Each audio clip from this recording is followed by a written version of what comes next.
À l'occasion de la sortie de son nouvel album Discipline,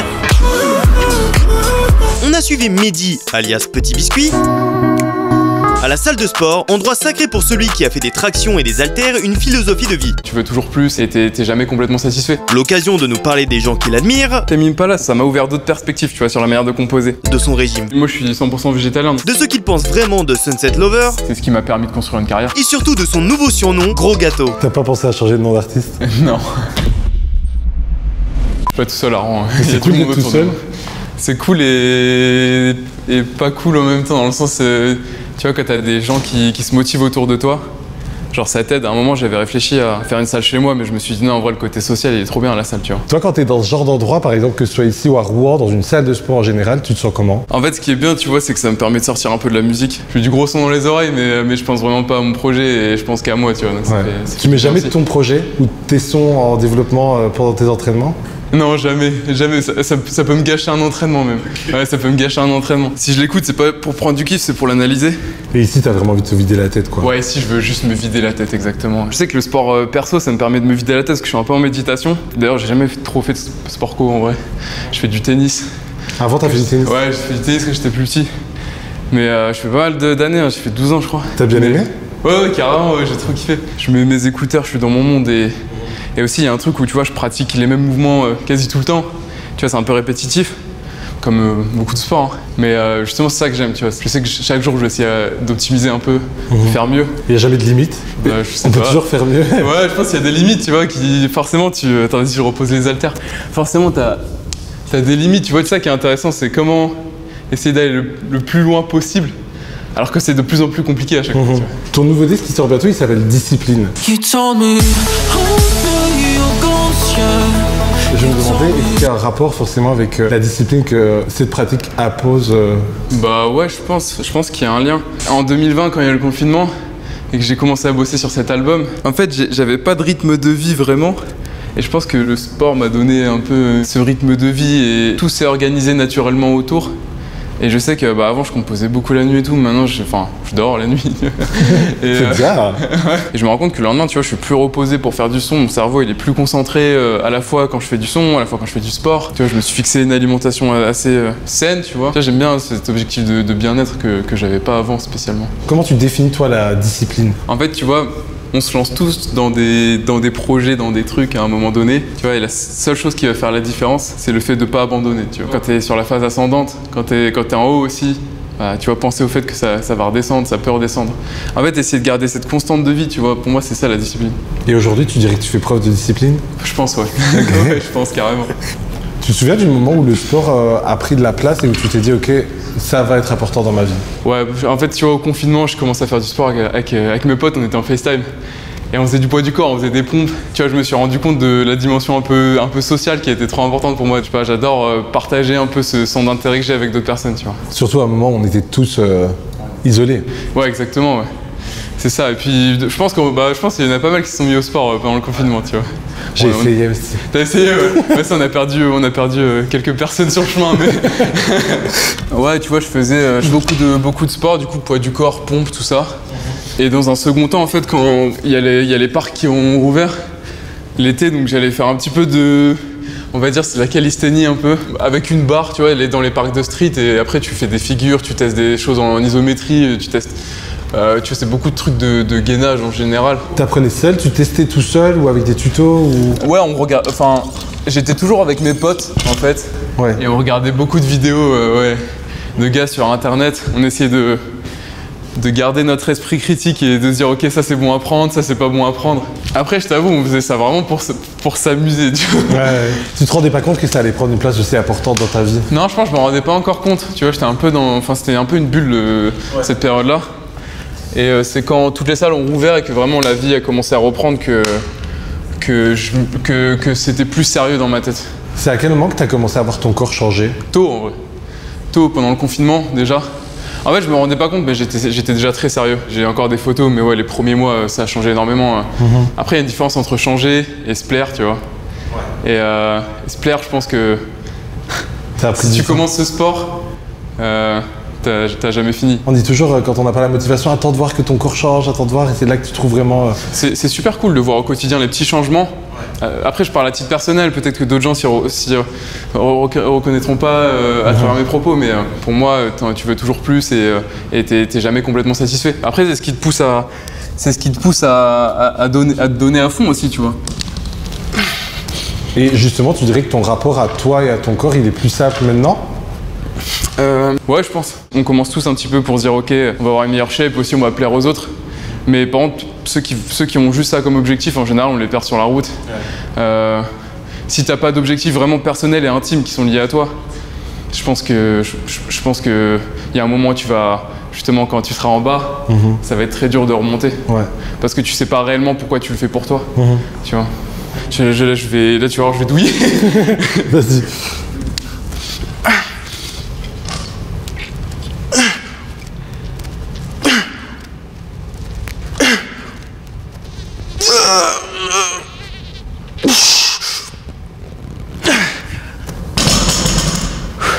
Au-delà de l'aspect physique, à proprement parler, ça t'apporte quoi d'autre d'apportant le sport? Ça m'apporte autant mentalement que physiquement, tu vois. Il n'y a pas de... En fait, les deux, ils peuvent pas fonctionner séparément. Tu vois, ton mental et ton physique, ils fonctionnent forcément ensemble. En fait, ce que j'aime bien dans le sport aussi, c'est... Tu vois, en général, toute ta journée, tu donnes beaucoup pour les autres. Là, c'est vraiment bon pour toi. Peu importe le sport que tu fais, tu n'es pas obligé d'aller à la salle. Tu peux faire du tennis, tu peux faire des sports de combat, peu importe. Mais je pense que pas mal de sportifs qui se retrouveront là-dedans. Je pense pas que ce soit égoïste de dire que tu as besoin d'un moment qui est vraiment taillé sur mesure pour toi pendant 1 heure ou 2 dans ta journée. C'est du bon égoïsme, on va dire. Ouais, ouais, carrément. Tu dirais que tu es un meilleur artiste depuis que tu t'y es mis et que tu t'es vraiment dévoué à la pratique et à cette discipline? Je suis peut-être un peu moins productif, mais je suis un meilleur humain, je pense. Et du coup, je pense que ça se ressent dans mes compositions. C'est plus sincère. Je suis plus en paix avec l'enfant que j'étais. En fait, quand j'ai commencé à tourner, j'avais 16 ans. Donc, incroyable. Donc, tu vois, j'étais un enfant. Je pense que j'étais pas à l'aise parce que j'étais dans une course. D'ailleurs, je sais pas, je courais après quoi, mais j'étais dans une bête de course. En fait, je prenais tout ce qu'il y avait à prendre, mais sans vraiment réfléchir à ce que je veux, moi, personnellement. Ouais, ça s'appelle juste du recul, en fait, tu vois. Genre, pendant le confinement, justement, c'est la même période où j'ai commencé à prendre du recul un peu sur ce que j'avais vécu les 3 années précédentes. Bah, ça m'a fait carrément du bien. Vas-y, je fais une dernière série.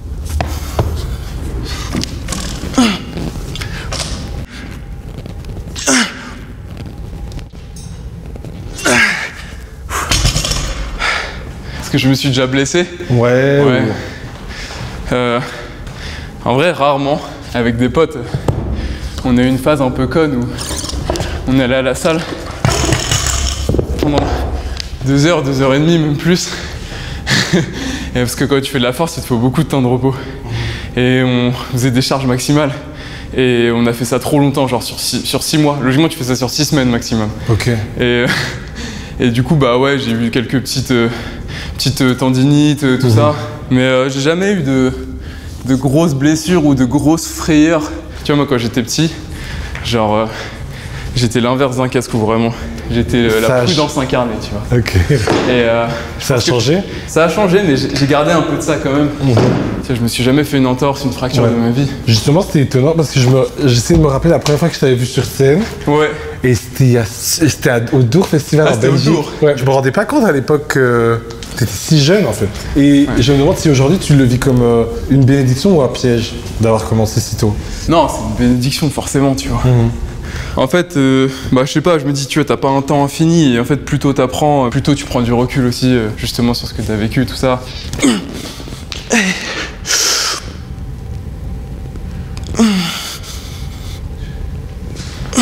Du coup, t'as décidé à ce moment-là de pas abandonner tes études. Est-ce que déjà c'était une forme de discipline à l'époque?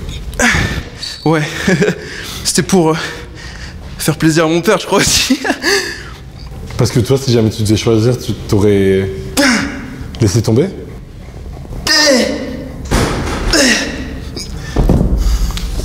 En vrai, ouais. Ah ouais? En vrai, je le sentais que je pouvais pas tenir les études, c'était plus possible. En fait, j'avais une tournée aux États-Unis qui a duré 1 mois. Et je sentais que c'était impossible de tenir les deux en même temps. Mais bon, je faisais le max. Ma mère, elle savait que j'allais arrêter à un moment. Mais tu l'as eu ton bac? Ouais, j'ai eu mon bac. Mais c'était en fait, après le bac, je suis allé à Paris-Dauphine pendant 6 mois. Tu vois, le but c'était d'essayer de faire des études sup. Et du coup, ça, t'as abandonné? Bah ouais, du coup. Enfin, abandonné, le mot il est dur, le mot il est dur. Non, mais vraiment, c'est le mot, c'est le terme. Je me suis dit, je peux pas faire deux choses à 50%, tu vois. Donc, soit je fais la musique à 100%, soit je fais les études à 100%. C'était au même moment où j'ai fait le Zénith de Paris, j'étais plein, craqué et tout. Et après, c'était des souvenirs de malade. Et puis, même mon père, il a vu ça, il a dit, bah non, mais. On arrête les études. Il a dit, ouais, ok, c'est bon, j'ai compris ce que tu fais. Ma mère est très créative, si tu veux, comme esprit. Fait beaucoup de peinture. Ils m'ont éduqué, tu vois, vraiment à la musique. On écoutait du son en permanence, on se partageait des références, même quand j'étais petit et tout. Mon père est ingénieur, et ma mère est psychologue. On fait tous des métiers très différents et je trouve ça super cool. Là, c'est ton 3e album. Bon, la question, elle est un peu large, mais est-ce que tu dirais que le sport a eu une place à jouer dans la confection des morceaux, mais dans la couleur de l'album? Non. Ah ouais? En vrai de vrai, non. C'est je pense pas. Je sépare vraiment les deux. Je sépare vraiment le sport et la musique. J'aurais pu faire une musique, tu vois, taillée pour en fonction de ce que j'écoute à la salle. Et je crois que c'est même tout l'inverse. C'est ça que je me suis dit, voilà, si j'écoute ça pendant mon c'est tout l'inverse, mais ça fait partie de l'équilibre, tu vois. Genre les deux n'empiètent pas l'un sur l'autre. Ouais. Tu vois, c'est une musique. Je trouve que ça reste très contemplatif comme ce que j'ai pu faire avant comme musique. C'est juste qu'il y a la voix en plus, je chante beaucoup plus dans cet album. Ouais.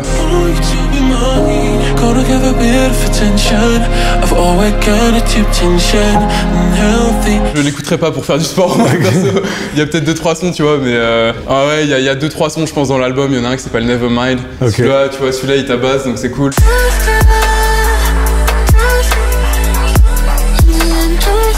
Après, tu vois, les gens écoutent ce qu'ils veulent un peu pour faire du sport. Moi, parfois, j'écoutais du piano pour faire du sport, parfois j'écoutais... Mais je t'avoue, là, en ce moment, je suis plus dans une phase où j'écoute beaucoup de house, tout ça, pour faire du sport. C'est des trucs qui bourrinent un peu. À l'époque, t'avais fait un track ID chez nous. Sea of Voices de Porter Robinson. Mais c'est le nouvel Orelsan. Mais il y en a un qui est vraiment fait, c'est Note pour trop tard, quoi. T'as l'impression que personne te comprend. Ton son pour faire du sport, c'était Southside de Booba. Putain, la période est révolue. C'est plus du tout un son que t'écoutes pour faire du sport? Non, mais j'ai des phases en fait. Genre, ça m'arrive d'écouter du rap, mais plus US en ce moment. Ok. Mais là, j'écoute beaucoup de house pour faire du sport. Et peut-être que le mois prochain, on reviendra sur du piano classique. Ouais, peut-être j'y reviendrai, ça, tu vois, je sais pas. Mais c'est un bon son pour faire du sport. Nique ta grand-mère de côté de ta mère avec la putain moutumbo. Et j'ai gratté un peu ailleurs dans ton track ID et tu disais que ta collab de rêve à l'époque c'était Justice. Est-ce que entre temps, mais t'as eu l'occasion de les rencontrer ou de collaborer? Pas du tout. Pas du tout, je suis toujours ouvert. Enfin, quand j'y réfléchis de plus en plus aux collabs que je fais, c'est plus des... Justement, tu vois, ce que tu dis, c'est plus des... C'est des rencontres inopinées parfois. Je me fixe plus des objectifs de collab. Tu vois, je verrai qui je rencontre. Je verrai comment ça se passe. Ouais, là, il y a un petit groupe que je connaissais pas du tout sur l'album. Ouais, Cup Sport. Ouais, et je me suis dit, c'est cool. C'est trop bien, c'est des Australiens. En fait, t'avais d'autres voix sur cet album, mais là, il y a ta voix en plus que jamais. Je crois que sur le précédent, c'était déjà ta voix. En fait, sur Parachute, il y avait déjà des morceaux où je chantais complètement, tu vois. Ouais. Mais c'est marrant, en fait, j'ai mis du temps à me construire vocalement, et du coup, j'assume pas tout. Ok. Je pense qu'en tout cas, dans Discipline, j'ai vraiment réussi à trouver mon timbre de voix aussi, tu vois, entre 18 et 24 ans, ta voix, elle évolue beaucoup, elle change. Bah, à l'inverse d'autres personnes qui muent vers le bas, moi, j'ai l'impression d'avoir mué vers le haut. Genre, je suis à l'aise à chanter dans les aigus, je suis plus alto ténor, tu vois. Et du coup, c'est un autre timbre de voix. Quand j'ai fait écouter à mes potes, ils me disent, c'est ta voix, là? Je fais, bah ouais. Je dis, t'as mis un truc dessus? Je fais, bah non. Dès le début, j'avais envie de chanter, mais tu vois, parfois, il faut juste se l'avouer que, bah, en fait, ça met du temps, t'es pas un bon chanteur direct. Toi, c'était quoi ton développement, justement? Comment t'y es arrivé? Bah, j'ai bossé au début, tu vois, je posais ma voix, je la posais avec l'autotune, c'est passé, mais bon, il suffit pas que de l'autotune, tu vois, il y a toute une manière de chanter et d'avoir sa signature vocale, c'est pas que dans les notes, c'est dans le timbre, c'est dans la manière c'est dans l'interprétation, quoi, tu vois. T'avais des références en tête? Moi, tout à l'heure, j'en parlais et j'y trouve des similitudes légères, mais elles sont là avec The Weeknd. Il y a beaucoup de gens qui me le disent. Et c'est un compliment? Bah ouais, de fou. Carrément que c'est un compliment, c'est un des meilleurs chanteurs, tu vois, c'est vraiment, il est monstrueux, ce gars. Forcément, ça me fait plaisir. J'écoute énormément de choses et forcément qu'il y a des inspi qui se retrouvent, tu vois, dans ce que j'écoute. Et j'ai écouté énormément The Weeknd quand j'ai composé Discipline. Et le fait de chanter plus haut aussi, tu vois. Parfois t'as des influences un peu, tu vois, rock, urbaine, plein de trucs. Je suis content parce que j'ai réussi à trouver une manière de poser qui me convient, où je suis content de ce que j'écris, des mélodies. Ouais. Et j'ai réussi aussi à essayer de proposer un truc un peu différent. J'étais agréablement surpris, je me suis dit, ouais, c'est groovy, ça... Enfin, tu fais des trucs avec ta voix et qui me faisait me demander, est-ce que toi t'as eu peur de proposer ce genre de choses-là? Alors j'ai pas eu peur. Mais on m'a rappelé plusieurs fois quand j'ai composé ça que c'est pas les sons où on va pouvoir me caler dans les playlists où on a l'habitude de me caler, tu vois, d'habitude. Forcément, c'est un virage. Et ça, c'est un truc qui t'inquiète ou pas? Non, je fais ce que j'ai envie de faire. Tu vois, on verra, je me dis, il y a toujours des gens qui vont suivre. Genre, je la fais vraiment pour moi, la musique. Tu vois, c'est ma passion. Je suis un passionné, donc j'ai réussi à en faire mon métier à un moment. Si un jour c'est même plus mon métier parce que plus personne veut écouter, bah c'est pas grave. Tu vois. Ouais, tu vois, je continuerai à en faire toujours autant. Enfin, ça reste ma première passion. Tu vois, encore devant le sport. Tu vois, désolé pour... Sur cette séance, bah, c'est épaule-bras. J'ai un programme antagoniste, muscle antagoniste, tu vois. Donc en gros, c'est les muscles qui sont... attends, c'est quoi un synonyme d'antagoniste? Opposé? Ouais, opposé, exactement. Okay. C'est les muscles qui sont opposés, tu vois. Donc ton triceps il est opposé à ton biceps, tes pecs qui sont opposés à ton dos. Et donc du coup, mon programme c'est pectoraux, dos, épaules, bras et jambes. Et je fais ça 2 cycles par semaine, donc 6 séances par semaine. Est-ce que jambes c'est le plus dur? Ouais. J'ai pas choisi la séance jambes pour là parce que sinon j'aurais même pas pu te parler. Vraiment, je te jure. Je suis au bord de l'évanouissement à chaque fois pour les jambes. C'est terrible. J'ai beaucoup écouté Tame Impala aussi pendant le confinement. Et... Ouais, tu nous citais Currents pendant le track ID, je me souviens. Ouais, Currents, déjà. Bah ouais, j'écoutais déjà à l'époque. Ça fait grave adolescent et genre ça me fait penser à quand j'ai vraiment commencé à kiffer la bonne musique, c'est Currents de Tame Impala. C'est cet album qui t'avait initié à la bonne musique, tu me disais. Ouais, après, je suis qui pour dire si la musique est bonne ou pas, tu vois. Mais franchement, enfin, Tame Impala, ça m'a ouvert, mais comme plein de gens, j'ai l'impression, ça m'a ouvert d'autres perspectives, tu vois, sur la manière de composer. Tout le monde a un peu envie de tester cette couleur, tu vois, qu'il a réussi à créer. Et donc du coup, bah, on le fait tous un peu à notre manière. Faut jamais limiter parce que tu l'égaleras jamais. On va finir avec des tractions, mais putain, elle est ultra haute la barre. Vas-y, attends, je fais une test. Bah nickel. Est-ce que tu manges avant un entraînement? Avant, oui, mais d'ailleurs je mange pas mal avant un entraînement, mais pas trop rapproché de la séance. Ok. Parce que sinon Tu manges quoi? C'est quoi le meilleur truc à manger? Je mange beaucoup. Hein. Ok. J'ai 2 bananes, beurre de cacahuète, après je mange genre 2 tartines de pain complet. Et moi je suis 100% végétalien, donc je mange que des aliments qui sont issus de, tu vois, végétaux. Il faut se renseigner quand t'es vegan, mais il faut se renseigner quand t'es pas vegan aussi, tu vois, en vrai, parce que, genre, si t'as une alimentation variée, genre avec pas mal de légumes, tout ça, logiquement, t'as pas de carence, t'as pas de soucis. Si tu manges toujours la même chose et pas très varié, c'est sûr que tu vas vite développer des carences. Mais en vrai, ça, même quand t'es pas vegan, tu vois. Ouais, et tout ça, c'est des trucs que tu dis beaucoup sur tes réseaux sociaux, il y a une envie de vulgariser ce sujet-là et de un peu informer. Ouais. En fait, tu vois, moi en 2020, j'ai maté Game Changers. C'est du coup plein d'athlètes véganes qui te parlent un peu de leur mode de vie, tout ça. Et je sais pas, je trouve aux États-Unis, il y a des bêtes de modèles, tu vois, véganes et tout. Et en France, on n'en parle pas du tout. Et je me suis dit, du coup, c'est cool d'aborder cet aspect-là, tu vois, d'en parler un petit peu parce que tout simplement, ça me tient à cœur. C'est au-delà d'être mon mode de vie, c'est mes valeurs, tu vois. Moi, je veux faire de leçons de morale à personne. Je veux juste. Je trouve ça bien de partager son expérience personnelle. Sur les réseaux sociaux, partager des photos de ton corps, qu'est-ce que ça te fait? Est-ce que c'est un truc qui te fait te sentir bien? Ouais, en fait, au début, je voulais pas le faire. Je voulais pas du tout le faire parce que même moi, j'avais un peu cette image du kéké qui partage les photos de lui torse nu ou quoi. Et en vrai, je me disais, mais en fait, moi, je suis fier de ça, tu vois. Et donc du coup, je me suis dit, bah ouais, s'il y a bien un truc enfin tu vois, je passe 2 heures par jour, même plus, parce qu'il y a l'alimentation aussi où je prends soin de ce que je mange. Et donc du coup, je passe beaucoup de temps par jour à me consacrer à ça. Pourquoi je le partagerais pas sur mes réseaux? Et franchement, je suis content de l'avoir fait, ouais. Évidemment, les gens étaient surpris, mais bon, ça c'est naturel. Les gens s'attendaient pas à... le gros gâteau. Ah, tu l'as vu? Ah ouais, tout le monde. T'as pas pensé à changer de nom d'artiste? Non. En fait, le gros gâteau, il est facile, tu vois, il est trop facile. Il y a des trucs, il y a quelques trucs qui m'ont fait rire, qui étaient un peu plus poussés, tu vois, genre la levure, elle a bien monté, tu vois. Ça c'est marrant, les gens me cherchaient un peu plus loin. Franchement, à un moment, je cherchais la meilleure vanne. Ok. Mais tu l'as jamais pris personnellement, en fait, tu l'as jamais pris mal? Non, j'ai jamais pris mal. Au contraire, tu vois, en vrai, je trouve ça, tu vois, ça fait marrer les gens, c'est cool. Moi, j'en ai parlé avec un pote et qui me disait. En fait, toi, tu le vois pas sous cet aspect parce que Petit Biscuit, pour toi, le mot, ça représente rien. C'est juste 2 mots qui définissent ton projet. Mais pour plein de gens, genre, il y a un truc quand même assez fou entre le contraste de Petit Biscuit, ce que ça veut dire, et ce que c'est comme mot, et la personne que t'es aujourd'hui, tu vois. Et du coup, vu de cet angle-là, je me dis, bah ok, ouais, c'est marrant, c'est gaulerie.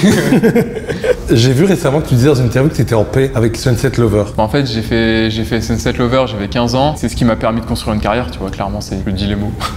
Et, Tu dis les termes. Ouais, je dis les termes. Que ce soit en termes de visibilité, en termes de même financier, hein, tu vois, genre, c'est trop cool, moi, ça me permet de financer mes projets au quotidien. Ça, je m'en rendais pas compte, parce que j'étais vraiment dans cette course quand je faisais beaucoup de tournées, et j'avais ce truc un peu de tuer l'enfant qui a fait ce truc, qui a fait ce truc. Ce machin là. Tu demanderas à n'importe quel artiste, ce sera jamais le plus gros hit, son son préféré. Ouais. Quand je le joue sur scène, genre c'est un moment de malade. Genre tout le monde, je vois tout le monde en communion, ouais. Et tout le monde vibre un peu sur, tout le monde le connaît à une histoire avec ce son, tu vois. Enfin, je dis tout le monde, les gens qui sont qui viennent me voir. Avant, j'étais un peu dans le déni, je me disais, ouais, non, mais vous voulez pas plutôt écouter celui-là? Et maintenant, tu vois, je le reconnais, je me dis, ok, c'est un truc de malade, ça me dépasse. Ouais. Tu vois, c'est un son qui me dépasse complètement, qui dépasse mon projet. Tu vois, il y a des gens qui m'appellent Sunset Lover dans la rue, tu vois.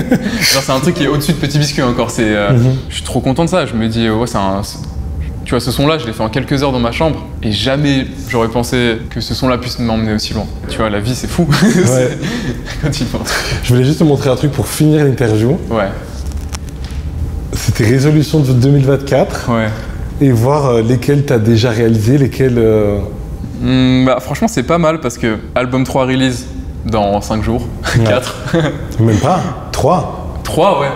Ah, ça fait peur. 3. Faut que je commence à stresser, ça y est. Premier road trip Norvège, je n'ai pas encore fait, mais j'attends cet hiver. Enfin, pas trop l'hiver, mais genre, tu vois, octobre, novembre, je crois que c'est la meilleure période. La release du premier single de l'album s'est fait. Passer moins de temps sur les réseaux sociaux. Si tu veux, je te montre mon temps d'écran, mais ouais, carrément, ça, j'ai vraiment décroché. Je suis trop content de ça. J'ai vraiment réussi à décrocher. C'est dur, hein, c'est très dur de décrocher de son téléphone. Maintenant, je le vois plus comme un terrain de jeu créatif. Genre, je poste ce que j'ai envie de poster sur les réseaux. C'est pas genre, il faut poster sur les réseaux et donc du coup, il faut que je trouve des idées. C'est genre, ah, j'ai cette idée, elle est trop cool. Et donc du coup, je vais pouvoir la partager sur les réseaux sociaux. C'est un peu ce que je faisais avec la musique finalement au tout début. Du coup, c'est beaucoup plus sain comme rapport au réseau et je suis trop content de ça, tu vois. Et je vis un peu plus dans la vraie vie aussi. Je me rends compte. Tu vois, les gens qui commentent sont une infime partie de la population, par exemple. C'est pas représentatif de ce que la majorité des gens pensent. Et toi, parfois, tu te laisses avoir par ce que tu vois, alors qu'en fait, ce que tu vois, c'est sûrement ça. En fait, le monde, tu vois, il est tout autour aussi. Travailler avec des gens inspirants, ouais, bah ouais. Mais tu vois, ça, je l'ai mis en goals 2024. En vrai de vrai, c'est plus un goals de manière générale. C'est toujours un espèce de mantra que j'ai eu depuis le début de ma carrière, de me dire, quand je commence à bosser avec quelqu'un, que ce soit, en fait, que ce soit artistique ou même pas, en fait, tu vois, genre les gens qui m'accompagnent au quotidien dans mon projet, tu vois, c'est des gens que j'ai envie de garder à mes côtés parce que je les ai choisis et je considère que c'est les bonnes personnes, tu vois. Il y a un peu ce truc-là, j'aime bien m'entourer et garder une équipe qui gagne, tu vois. C'est qui la dernière personne qui t'a inspiré? En vrai, c'est ma meuf. Ouais, en fait, elle a tout, comment dire. Elle faisait des études en analyse financière. Elle a tout lâché pour faire ce qu'elle kiffe et elle voulait devenir coach. Tu vois, malgré que c'est compliqué financièrement de repartir sur de nouvelles bases, elle a tenu jusqu'au bout, c'était pas évident. Et là, aujourd'hui, elle a été diplômée, tu vois, elle a excellé, elle a défoncé le diplôme.